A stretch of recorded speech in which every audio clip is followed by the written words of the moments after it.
Hello! You already save a lot of money every year thanks to our videos, so save on car parts too. Buy them on the Mr. Auto app. Shipping is free! Turn your engine off and pull up the handbrake. Lift the wiper blade arm up until it blocks in the upper position. Using your thumbs, put pressure on the blade in the direction of the windscreen. Shift everything slightly to the left. Take off the blade.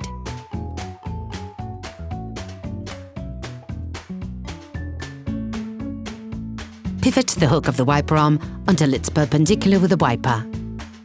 Slot the blade onto the arm through the space on the right. Hook the blade onto the U of the arm and pull it towards you to clip it in place.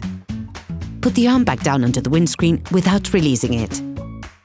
Pull the wiper blade arm up until it blocks in the upper position. Turn the blade 45 degrees, then put pressure on it with your thumbs.